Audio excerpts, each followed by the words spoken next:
Over the 75 years of Formula 1 history, there have been a plethora of drivers who came and went quicker than most people would notice. One-season wonders are a concept as old as the competition itself, with many drivers from the 1950s all the way up until around the mid-1970s competing in just a single race during their entire career. This phenomenon has mostly phased out, as if we disregard the solitary start of Oliver Bearman in Jeddah 2024 because he has a full-time seat for next year with Haas, only 2 other drivers have made a lone appearance on the grid for a Grand Prix in the last 10 years. Jack Aitken replaced George Russell in Sakhir in 2020 as he made a momentary move up to Williams as George went to Mercedes, and Andre Lotterer drove for Caterham at Spa in 2014 as the Oxfordshire outfit was desperate for any money they could get, so accepted the German's entry. It's actually one-season wonders, as opposed to drivers who did just one race, that are way more common nowadays, as teams are far less likely to chop and change their lineups like they used to do in previous decades. I'm looking at you, 1994 Lotus, 1977 BRM, and the mother of all rosters, the 10-driver monstrosity of FWRC, the predecessor to the modern Williams F1 team in 1975. Despite their prevalence in more recent times, there are only 4 examples in the last 10 years of drivers doing just one full-time campaign in Formula 1. Will Stevens made a surprise start for the aforementioned Caterham team at their last ever race weekend in Abu Dhabi in 2014, before they went bust. Then the Brit moved to their backmarker counterparts Manama Russia for 2015, completing the entire season with a best result of 13th and last on the road at his home event in Silverstone.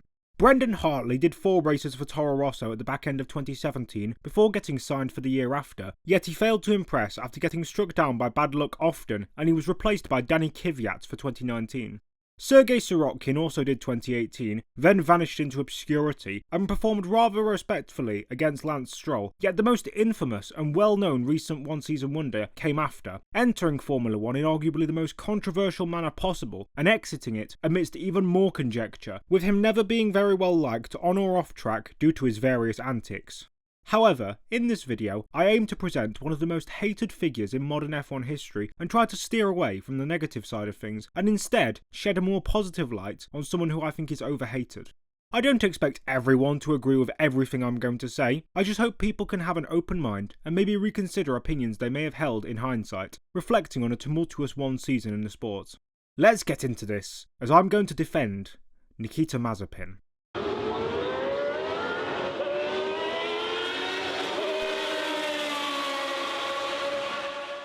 Manuel Fangio is in the lead on the last lap of the German Grand Prix. Jim Clark drives the Formula 1 Motorsport to victory on the racetracks of the world. And look at that! Out that, colossally, that's Mansell! That is Nigel Mansell! Alain Prost has taken the advantage. Senna is trying to go through on the inside, and it's happened immediately! This is amazing! Senna goes off at the first corner. And I've got to stop, because I've got a lump in my throat. Nikita Dmitrievich Mazepin was born on the 2nd of March 1999 in Moscow, Russia. His father is a billionaire oligarch and major shareholder in Uralchem, a chemical products manufacturer, and this allowed Nikita to begin his career in the very expensive business of motor racing. According to his own personal website, he first turned a wheel aged 7, and following his victory in the Russian karting championship, Mazepin moved into continental competition in 2011, finishing 27th in the standings of the Trofeo Andrea Margutti, with a handful of other notable drivers in the series, such as Robert Schwartzman, Sophia Flörsch, Santino Ferrucci and Callum Ilott.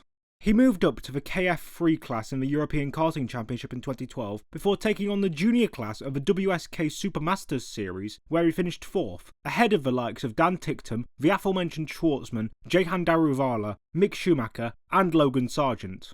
Nikita progressed into the Karting World Championship in 2014 and came runners-up to Lando Norris, along with making his debut in single-seaters by doing 4 races in the MRF Challenge Formula 2000 Championship, all at the first round in Losail, getting a 2nd place in his 2nd start. Then in 2015, he ran a dual campaign in Formula Renault 2.0 NEC and the Toyota Racing Series. It was an unspectacular year though, as Mazepin got just 1 podium in 32 races. The year after, he moved into European F3 and finished 20th in the drivers' standings. It was also during this season that Nikita got embroiled in his first controversy, as during free practice 2 at the Hungaroring round, Callum Ilott allegedly impeded Mazepin while he was on a fresh set of new tyres and attempting a fast lap, which led to an altercation after the race where the Russian punched Ilott, giving him a black eye and a swollen jaw. This was obviously an overreaction from Nikita, as it wasn't even during a competitive session, and although I could understand exchanging words and insults, physical assault is a step too far. Also during 2016, he had gotten his first taste of Formula 1 machinery when he drove for Force India during the in-season test at Silverstone, at the young age of just 17. He stayed in European F3 for 2017, having a much better year as he achieved a best result of 2 second places in Spa and Spielberg, and a further third coming in another race at the Austrian round. After finishing 10th in the driver's standings, Nikita moved up to GP3 for 2018, but not before testing for Force India again at the Hungaroring, where he completed another 100 laps. He opened up his campaign in the third tier of international Formula racing with a win in the feature race in Catalonia, then got a runners-up finish in the main event at Paul Ricard when Dorian Boccolacci was disqualified from the win for a technical infringement, before backing that up with 5th in the sprint. He struggled in Austria, then got 2nd in the Silverstone feature followed by 7th in the shorter race. Mazepin took his 2nd victory of the season at the main event in Hungary, then his 3rd in the Spa sprint. Consistent finishes in 5th and 3rd in Monza kept him in contention, then 2nd on home turf in the Sochi feature race was followed by the first pole position of his single-seater career at Abu Dhabi, and his 4th win of the year in the last sprint of the season. Nikita finished runners-up in the standings, just 16 points behind series champion Antoine Hubert, and had undoubtedly the best year of his racing career so far, thus moving up to Formula 2 for 2019. At the start of the year, he drove for Mercedes on day 2 in the Barcelona mid-season test in Formula 1, topping the timesheets. However, he struggled to adapt to the higher horsepower machines in his debut F2 season, getting only 18th in the Drivers' Championship with only 11 points. He competed in the Asian F3 Winter Series and got 3rd on his way to his 2nd campaign in the last step before reaching the zenith of open wheel racing, but as had been common in his previous years, Nikita's performance has drastically improved in his 2nd attempt at F2. He scored just 1 point in the 2 Austrian weekends at the beginning of the season, then got his first podium with 2nd place and fastest lap in the Hungaroring feature race. A 5th in the Budapest sprint was followed by his maiden win of the year in the main Silverstone event, then consistent points through the rest of the British weekends and in Spain came before he crossed the finish line first in the Spa feature. However, the Russian was given a 5-second time penalty for forcing Yuki Tsunoda off the track when he made an attempt to overtake for the lead. In my opinion, this penalty was unjust though. Tsunoda was level with him throughout the entire corner, not significantly ahead, therefore it's Mazepin's choice as to which line he can take, and Yuki hadn't got the right to any space. Despite getting his win unfairly taken away, it was still a bit childish of him to hit the finishing board as he came back into Parc Fermé. Even if it was immature, the likes of Lewis Hamilton in Monaco 2015 and Sebastian Vettel in Canada 2019 did the exact same thing, and people tend to forget that when it's Mazepin that they don't like. After that, a poor weekend in Monza came before another feature race win in Mugello, before closing out the year with more consistent points and 2 runners-up positions in the Sochi and Bahrain sprints. He also finished 3rd on the road in the feature race in Sakhir, but was given time penalties for dangerous driving.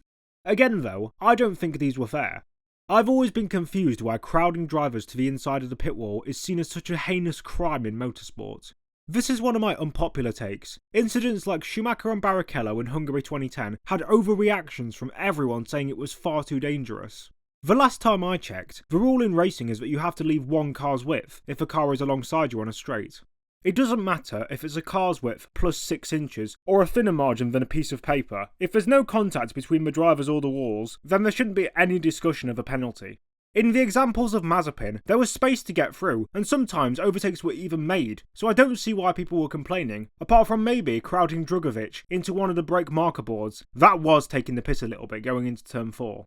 He moved up to Formula 1 in 2021 off the back of a 5th place championship finish in F2, which could have easily been 4th if it wasn't for the undeserved penalties he got. The Haas team signed him to partner the champion of the 2nd tier, Mick Schumacher, and controversy was stirred up twice before his F1 debut, with both incidents happening in the space of a week. In early December, Nikita posted a comment on one of George Russell's Instagram live streams that he had a quote-unquote secret that some might call a coming out. It was pretty immature to post a remark like this, whether George is gay or it's just playground banter between friends, but it was still quite inappropriate. Then, just 4 days after the conclusion of the F2 season, an Instagram story was posted to Mazepin's own Instagram account, where he appeared to be in the front seat of a car, then he turned to approach a woman in the back seats, before touching her breast. While a Formula 1 driver should never get involved in a scandal like this, there are some important details that most people ignore. Firstly, about the act itself. Both Nikita and the woman were so obviously drunk, which means they were both not in a fit state of mind to engage in such an encounter. Focusing on the woman specifically, she never showed restraint, and even seductively gave Mazepin the middle finger in a sexual manner if you look at the uncensored version of the video. In my opinion, they were both just drunk and stupid, doing stuff that shouldn't be posted in a public forum ever. I do know that she later posted on her own personal social media that she quote-unquote regretted hanging out with arseholes, but this may include encounters we never saw. I'm not saying that she's a liar, just that if things happened that shouldn't have, they weren't shown in this so-called controversial video. I'd also like to point out that although the video was posted to Mazepin's social media, it wasn't him who actually posted it. He was actually hacked. How hackers can get their hands on such a piece of content, I don't know, but nonetheless, it's not like Nikita brought the controversy on himself. His F1 debut came at the Bahrain Grand Prix, and in qualifying ruffled some feathers by ignoring the gentleman's agreement not to overtake on outlaps.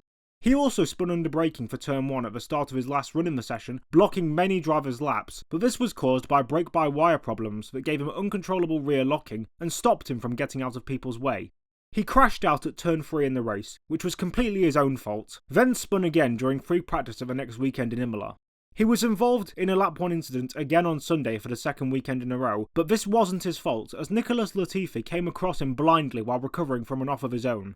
More pirouette antics ensued during FP3 in Portimao, then he blocked Sergio Perez in the race on Sunday, although listening to his radio, his engineer does tell him the Mexican is approaching about 0.5 seconds before the hairpin where he impeded him. Okay, we'll have a blue for Perez now, and then no more blues.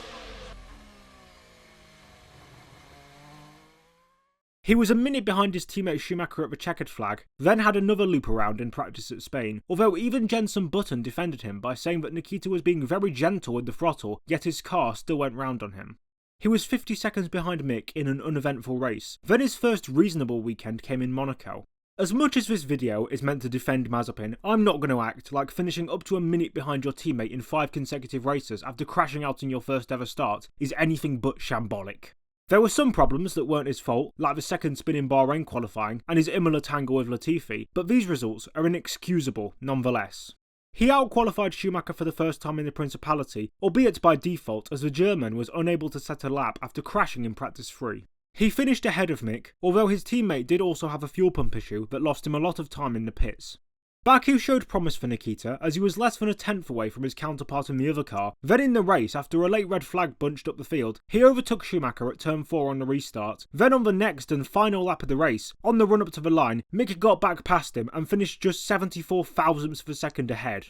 People tried to have a go at Mazepin for swerving to defend against his teammate, but as with Hungary 2010 and his moves in Bahrain F2, I think that although it was an aggressive move, no contact was made and no one was hurt. The gap was much closer in Paul Ricard, only 15 seconds after he also pulled a decent overtake on Mick again for the second race in a row before falling back. Nikita struggled in both rounds held at the Red Bull Ring, but bounced back in Silverstone by beating Schumacher for the first time on merit all year, pulling off a great move to get by on lap 28. He had spun in the sprint after contact with his teammate, but at worst it was a racing incident, and if anything, Mick's fault for coming down on Nikita, leaving him nowhere to go. He was taken out by no fault of his own in Hungary, as Alfa Romeo released Kimi Raikkonen into his path in the flurry of pit stops following a red flag and drying conditions. Then in Spa, he had no way to show anything, as the race was a farce.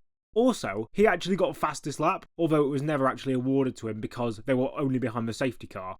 A hydraulics failure scuppered his chances in Zandvoort, even when he was running ahead of Mick after a feisty lap 1 overtake that never got shown on TV. Then his power unit went bust in Monza after he beat his teammate in the sprint, making another good overtake on him, and he was running in front on Sunday, albeit he had tipped Schumacher into an avoidable spin, sending a bit of a stupid dive bomb.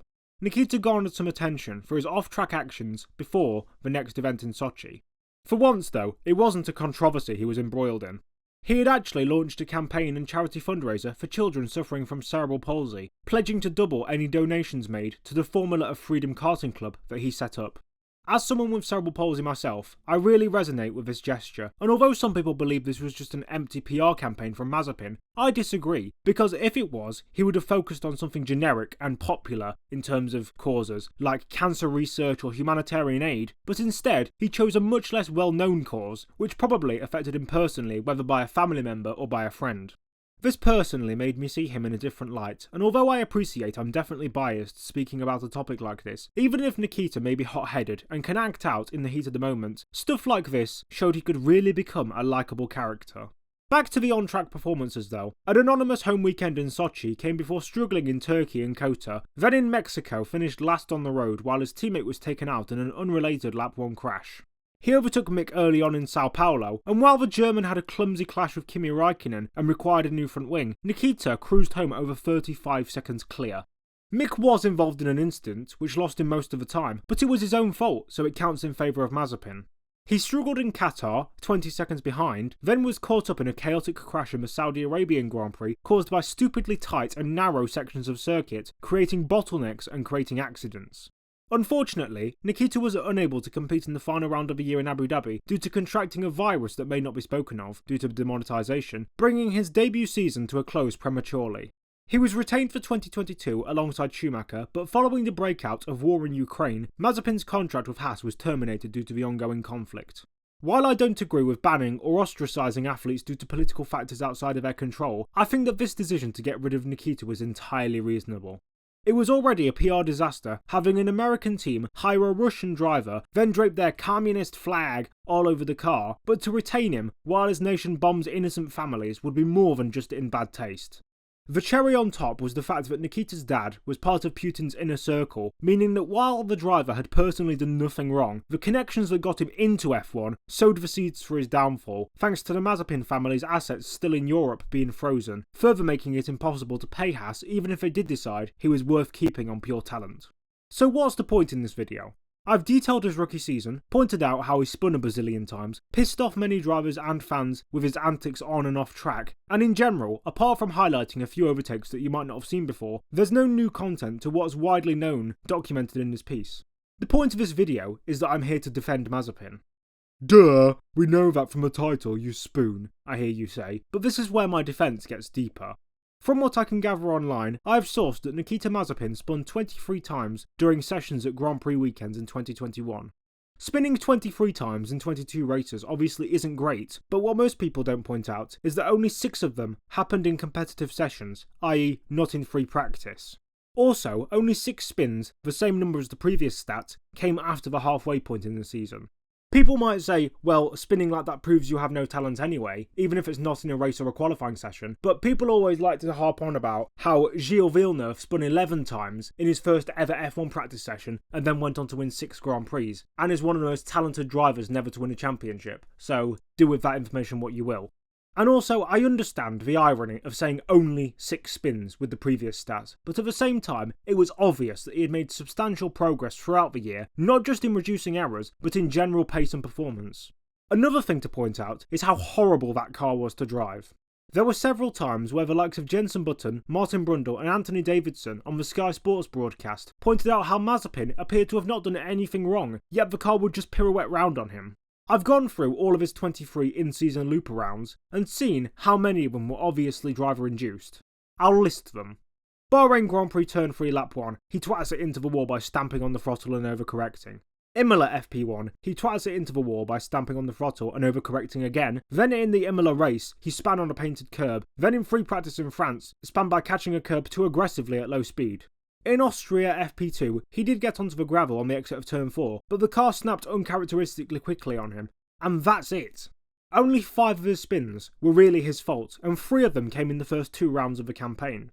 Practically every other time that the number 9 car looped around, the commentators watching them pointed out how unbalanced that Haas car was, and how unfathomable it was that he spun from that situation.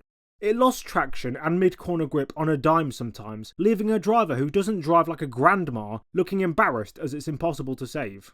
It's funny how I know some people that say that Mick Schumacher's rookie season in 2021 shouldn't have really counted as a rookie season because of how bad that Haas car was, but they don't give Nikita Mazepin the same leeway. People might also say that Schumacher had no problems keeping the car in a straight line, but he did.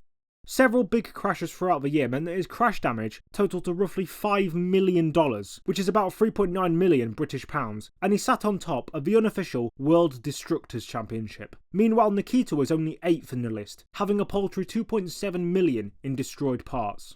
We can take even more off of that though, because 1 million of that was attributed to the crash in Jeddah that wasn't his fault at all, and another million in Qatar for reasons that I can't seem to find. If you take out the stuff that wasn't his fault, he actually falls in the bottom 6 of drivers with the most damage accrued over 2021. Don't get me wrong, spinning 64,000 times isn't much better than cracking 100 chassis, but it's still better. Another factor regarding the car in Mazepin's performances is that he clearly had an aggressive driving style unsuited to controlling such an unpredictable machine, which reflected in his results. Given his end of season form, after being able to keep up with Mick in the races, I think Mazepin would have drastically improved in his second season, just like he so often did in junior formulas.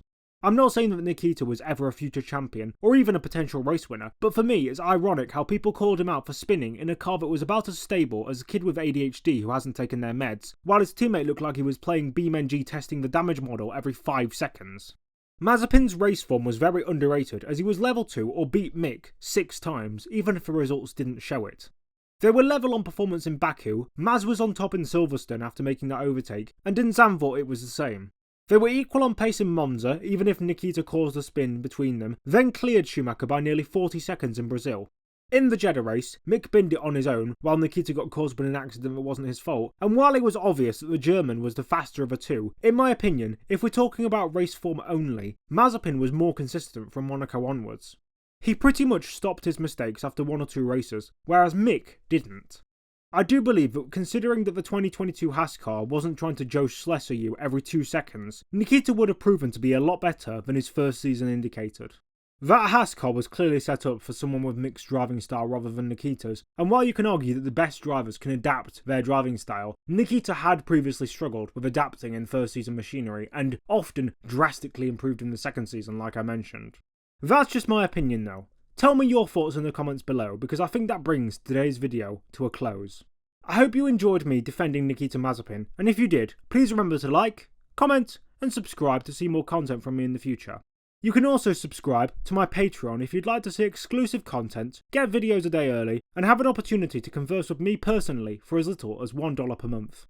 Big shout out to my already existing Patreon subscribers, Andy Lamberts, Eamon Al Dowdy and George Stratford, and you can also follow my X/Twitter account where I post boiling hot lava takes on F1, IndyCar and NASCAR, and follow my Instagram for behind the scenes updates. With my shameless plugging over though, I'm Nedzo, and I'll see you all later. Bye!